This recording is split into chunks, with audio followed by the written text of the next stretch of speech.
Hi everyone and welcome back to the channel. Today we are starting with the Bedtime Stories channel and some of their videos that's been recommended by Mr. Barlin.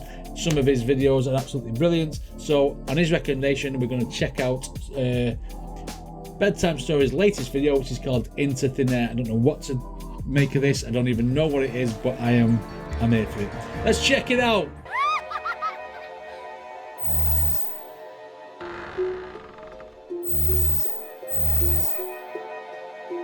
Let's go.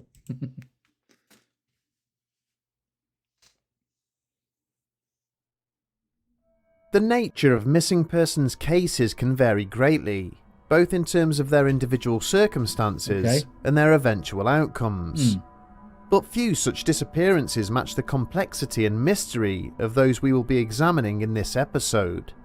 Instances where those who went missing have vanished in front of multiple witnesses, seemingly into thin air. Okay, makes sense in the title then.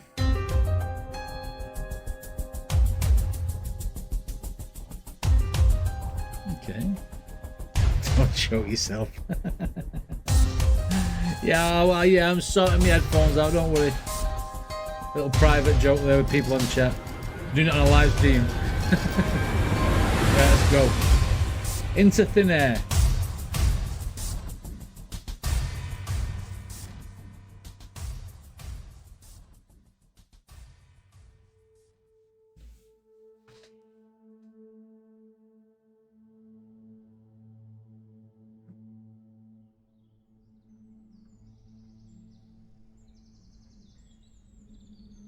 When a missing persons case is initiated, investigators act quickly in gaining a full understanding of the subject's background. Okay.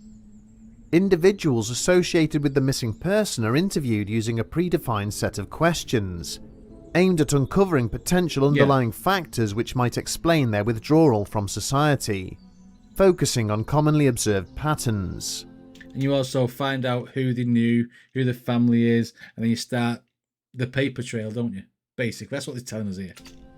These include details about the subject's relationships, their finances and health, with a view to understanding a viable goal or motive for their absence, to which the police can then cater an appropriate response.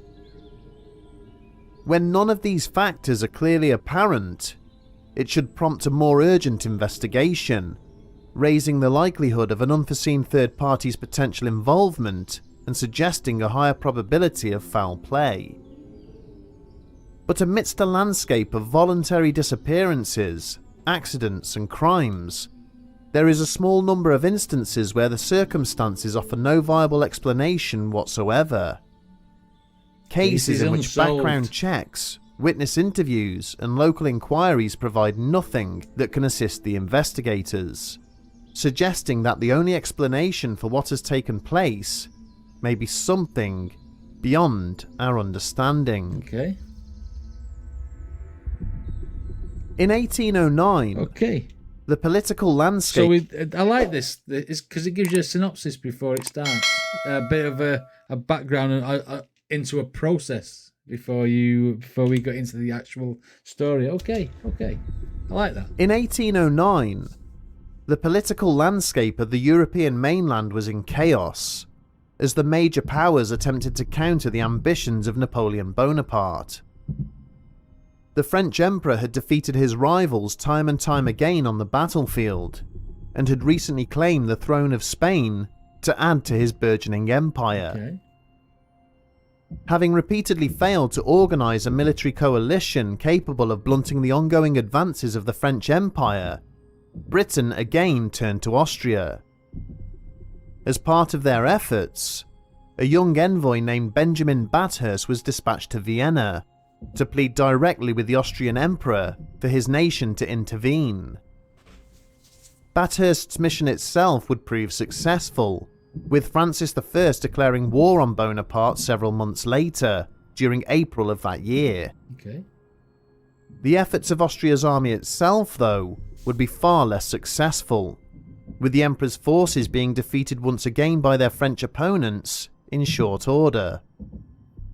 Nevertheless, his duties having been completed, Bathurst was duly recalled to London, setting off with his valet for Hamburg in order to gain passage on a ship back to England. Okay. On the evening of November the 25th, a coach carrying the two men stopped to rest its horses at a tavern named the White Swan, situated just outside the town of Perleberg. Over the next few hours, the Englishmen took dinner whilst going over some correspondence, before being informed that the horses had now been fed and watered, and were ready to continue the journey. Right, okay. Rising from his table, Bathurst had then proceeded to make his way outside to the courtyard, followed closely behind by his valet. The diplomat was observed to approach the horses, confirming they were all in order, before moving around them to the far side of the coach. But upon opening and then entering the carriage a few seconds later, his valet had been confused to find that Bathurst was nowhere to be seen. It's as though he'd vanished into thin air. With the coach standing unattended, directly in the centre of the tavern's courtyard, there was no obvious place for the missing man to have been hiding. Bathurst had only been out of his servant's eyeline for a matter of seconds, with no one else in the immediate vicinity. It was as if he had walked around the waiting horses to the far side of the carriage and then simply ceased to exist, all in the space of a heartbeat. After the alarm had been raised, local army units were called for, and a comprehensive search of the inn and its surroundings were conducted. I know where he's gone. I know exactly where he's gone. Before this story progresses, I'll tell you exactly where he's gone. Look at the fence to the back of the... He's slipped through that fence. He's done a runner. He's gone into that field. Where that fence is. I'm telling you. Defo. Slipped through that gap in the fence. But despite these efforts, which included the dragging of a nearby river, the missing diplomat was never seen again, leaving no clue behind as to how or where he had disappeared to. Late on November the 9th, 1878, Christian Ashmore and his family had just finished eating their supper together and were preparing to retire for the evening. The Ashmores resided in a rural farmhouse, which was situated on the outskirts of Quincy, Illinois, located not far from a nearby natural spring. Okay.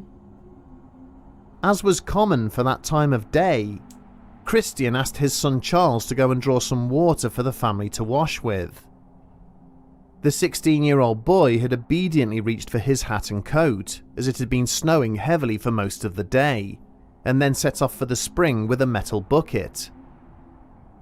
Several minutes later, when Charles had still not returned, his younger sister Martha became sufficiently concerned to set off in search of him.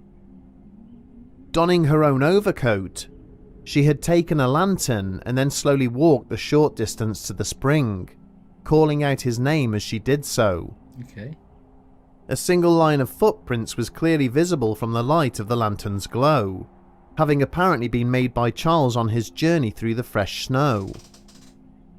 But several meters short of the spring, these footprints had come to a sudden and unexpected end, as if the person making them had simply been plucked from the face of the earth. How does it just stop? Are these... Mr. Ballon did say that these stories were factual, didn't they? And they were real stories or real tales from years ago. Okay. As if the person making them had simply been plucked from the face of the earth. Calling for her father, Martha desperately cast her lantern around in search of her absent brother, or at least the metal pail he had been holding, but there was no sign of either. When the rest of the family arrived, they had spread out further in search of the missing boy, but were unable to find any further footprints in the surrounding snow. Unless it's like an old wives' tale or someone just made this story up. for the sake of someone's had something to write about, and then someone's read it in like years later and took it as gospel. In addition to this, it was also discovered that the stream itself was completely frozen, making it impossible for Charles to have fallen in and drowned. At their father's insistence, the Ashmores retreated back to their house, in the hope that Charles would reappear at some subsequent point during the evening. But by the following morning, he had still not returned, prompting Christian to set off into town to seek help from the authorities. It was at this point that they realised he was Superman. That's why the footprint stopped and they went up, because he flew away. Christian to set off into town to seek help from the authorities.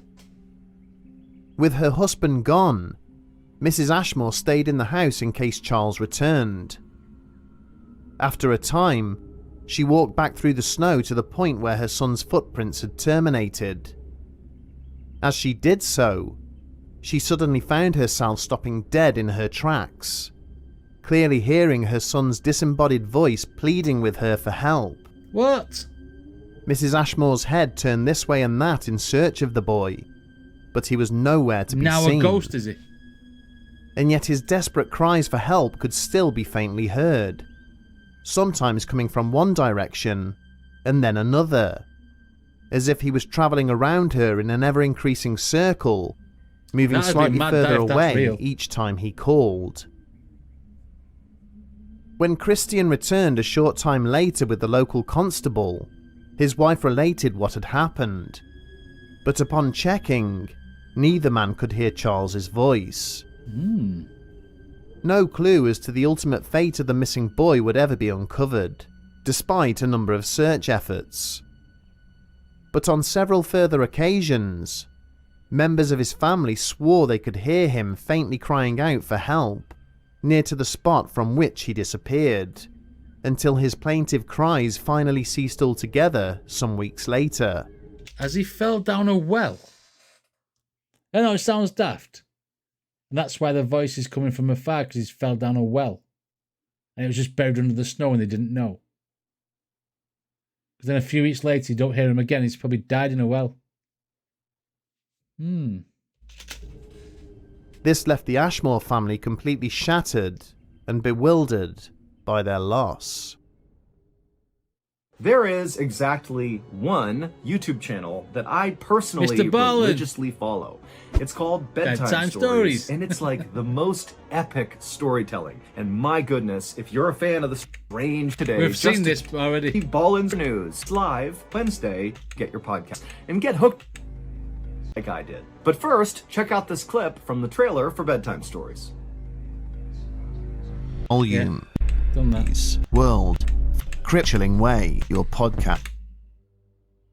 The tragic case of young Charles Ashmore is even more haunting when heard in conjunction with a similar incident which had taken place just 24 years earlier. One afternoon during July of 1854, a landowner named Orion Williamson had been seated on the front porch of his farmhouse with his wife in Selma, Alabama. Well, with a name like Orion, he needs gone missing. Who calls the kid Orion? Seriously. Unless you're a Greek god. It was an oppressively hot summer's day, and as he had watched his workers moving about the fields in front of him, Williamson became concerned about his horses. Worrying that the animals were being adversely affected by the heat, he had tried to attract the attention of his farm manager, who happened to be standing a few meters away. Okay. But despite calling the man's name several times, Williamson had still not received a response, and so chose to set off on foot into the fields to resolve the issue himself. With his wife watching on, the farmer had bent down to pick up a small branch before continuing to walk towards his horses, waving the stick before him in an apparent effort to shoo them into some nearby shade. By coincidence, the owner of the neighbouring property, Armour Wren, happened to be passing by a short distance. What is with these names? Orion and Armour. Come on. Come on. Not having it with the names. Hello, Amity Plays. The owner of the neighbouring property, Armour Wren, happened to be passing by a short distance away on his horse and cart, with his son James seated alongside him. James's normal name? They had waved a greeting to their neighbour, but at the exact second that Williamson had stopped to wave back, he suddenly disappeared from sight, despite being stood on an open and flat area of ground. With a cry of alarm, Mrs. Williamson had immediately run from the porch to try and locate her husband, who she assumed had fallen to the ground due to the intense heat. Nah, I see what's happened here. I see what's happened here. He's faked his death to run off with another woman.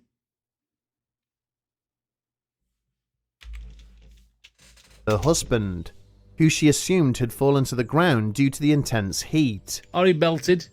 But when she reached the spot where he was last seen, closely followed by Wren and his son, as well as other members of the Williamson household, Orion was nowhere to be found. Yeah, he was. He's in the sky at night. He's a constellation. Because that's what Orion is. It is not a name of a human.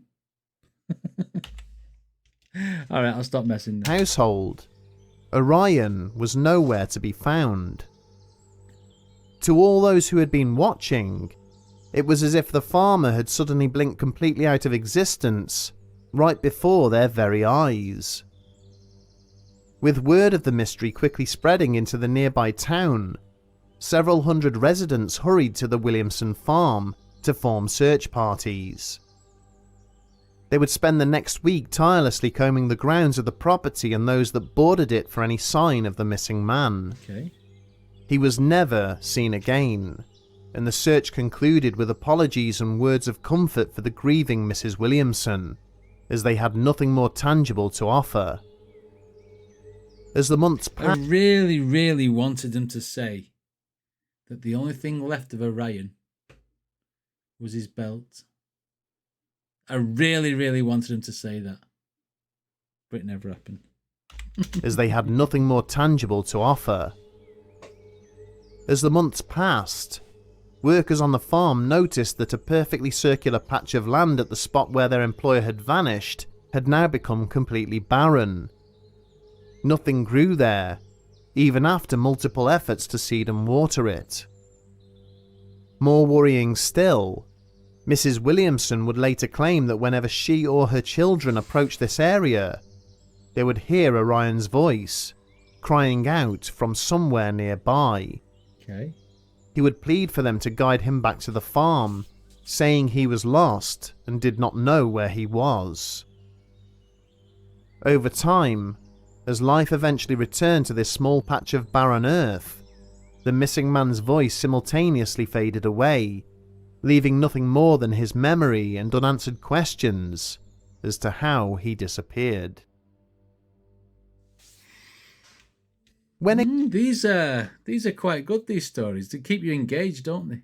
Baz has said to me on the chat that they're not necessarily factual, but they do make for good reading, sort of thing.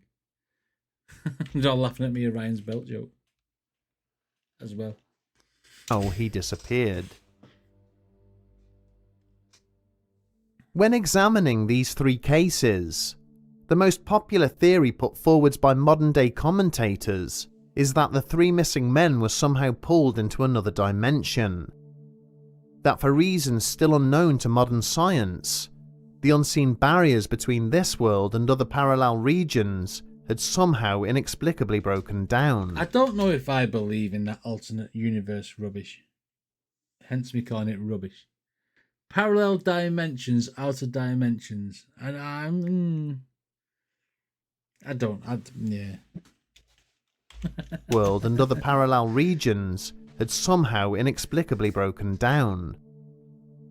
The victims of these strange disappearances had either inadvertently fell or passed through these breaches between two separate universes and had not been able to find their way back. as these invisible borders had then resealed themselves, the desperate pleas of those who had gone slowly faded away. The barren area of land left at the scene of Orion Williamson's vanishing seems to suggest that some unknown natural phenomenon had contributed to his disappearance. Okay. Such a terrifying prospect could perhaps explain many other unsolved mysteries of a similar nature. In the case of Benjamin Bathurst, there may of course be a far more rational explanation. Yeah, there's a gap in the fence. The diplomat vanished during his era's equivalent of the Cold War, at a time when numerous spies and agents were actively engaged against various nations. Human remains and discarded valuables that may have belonged to Bathurst have since been located in the vicinity of his disappearance. But due to the amount of time that has elapsed since he went missing, it has never been possible to definitively attribute them to him or to confirm that any crime took place whatsoever. Yeah, well, in that time there was no DNA, was there? Let's face it. On the other hand, the other two cases we have mentioned have since been identified as potential fiction or hoaxes by those who have more closely scrutinised them. Yeah, I'm sceptical. Both were subject to analysis by the author, Ambrose Bierce, with accusations that he had fabricated them himself in order to later comment upon them in public. The case of Orion Williamson has fallen under particular scrutiny, as it has been presented elsewhere in a virtually identical format. For instance, there is a story set in Sumner County, Tennessee at the turn of the 20th century, featuring a farm owner by the name of David Lang who disappeared in exactly the same circumstances. The events related in the Charles Ashmore case are also very similar to the story of Oliver Lurch, who disappeared during a snowstorm after having been asked to fetch some water from the family well. So basically you think people are rewriting these normal stories, these other legends or these other possible hoaxes, and rewriting them into other people's lives and trying to say that's happened to them as well. However, the Charles Ashmore version predates its Lurch counterpart by at least half a century, and it has been said that the latter is in fact an adaptation of the former. So that one's Ambrose Bierce would later go on to disappear in unexplained circumstances during the throes of the Mexican Revolution, which perhaps seems to be more than a touch of a coincidence, given his very public interest into this mysterious and recurring phenomenon. Mexican Revolution? You know the cartel took him. He didn't disappear. Well, he did, but not in the way they're saying. Given his very public interest into this mysterious and recurring phenomenon. As with so many other theories, it remains to be seen if definitive proof of parallel dimensions or universes will ever be found. Doubt it. The vast majority of disappearances ultimately have a rational, albeit unfortunate and often tragic explanation. These incidents are typically influenced by either the deliberate actions of the missing person or misinterpretation by witnesses involved, leading to a different narrative regarding the event. Okay. But if the stories we have examined have demonstrated anything, it is that foremost in each and every such case are the loved ones who have been left behind, with the ultimate goal of those searching for the people who have vanished being to reunite both parties, or at least to unearth the exact details which forever separated them.